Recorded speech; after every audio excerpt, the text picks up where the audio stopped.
नमस्कार मित्रों, मैं वेद आप सभी के समक्ष। तो सबसे पहले आज हम चर्चा करेंगे कि लोकतंत्र में मतदान का क्या महत्व है। कि 2024 में चुनावी प्रक्रिया आ ही गई है, तो मैं समझता हूँ कि लोकतंत्र पर अपने विचार प्रस्तुत करें। तो क्या है मेरे विचार, सुनिएगा। तो सबसे पहले हम लोकतंत्र समझेंगे कि लोकतंत्र होता क्या है। कि लोकतंत्र दो शब्दों से मिलकर बना है, लोक प्लस तंत्र। लोक का अर्थ होता है लोक और तंत्र का अर्थ होता है शासन। जहाँ लोगों द्वारा शासन होता है वह लोकतंत्र कहलाता है। इतिहास इतिहास में बड़े प्रसिद्ध व्याख्यातकार हुए हैं। तो सबसे पहले चर्चा आती है कि अब्राहम लिंकन के अनुसार लोकतंत्र क्या है।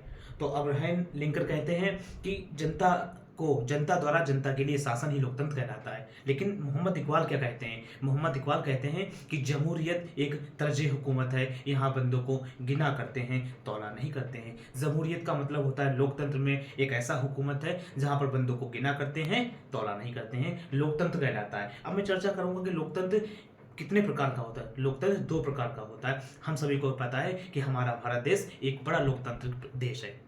तो लोकतंत्र दो प्रकार का होता है, मैंने बता ही दिया, एक प्रत्यक्ष एक अप्रत्यक्ष। तो प्रत्यक्ष का मतलब अगर संधि विच्छेद करें तो प्रत्यक्ष का अर्थ होता है प्रति प्लस अक्ष। हमारे सामने की रचना, हमारे सामने की जो घटना घटित होती है वो प्रत्यक्ष होती है। प्रत्यक्ष का उदाहरण एक स्विट्जरलैंड है, वहां पर जनता खुद ही शासन करती है।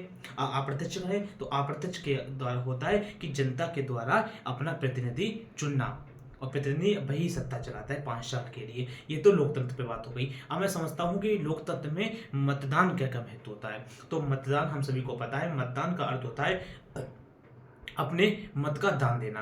कहते हैं कि मंदिरों में दिया गया दान हमें पुण्य देता है।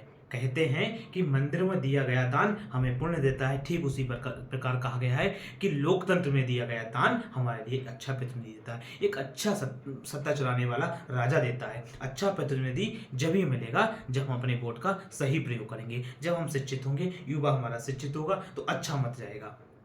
हमें लोकतंत्र में अपने मत का महत्व को समझते हुए, अपने अधिकार को समझते हुए, अपने कर्तव्य को समझते हुए निश्चित ही में वोट करना चाहिए।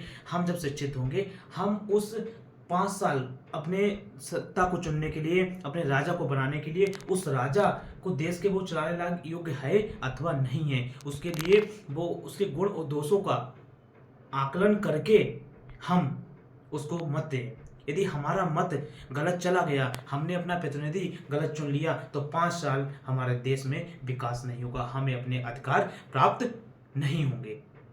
यदि हमने गलत वोट दे दिया तो ये समझो कि हम खुद अपने अधिकार को खो बैठे हैं और अपने देश को भी खो बैठे हैं। वहां पर विकास नहीं होगा, गरीबों को हक नहीं मिलेगा, अपने अपने अधिकार किसी को नहीं मिलेंगे यदि हमने गलत प्रतिनिधि चुन लिया।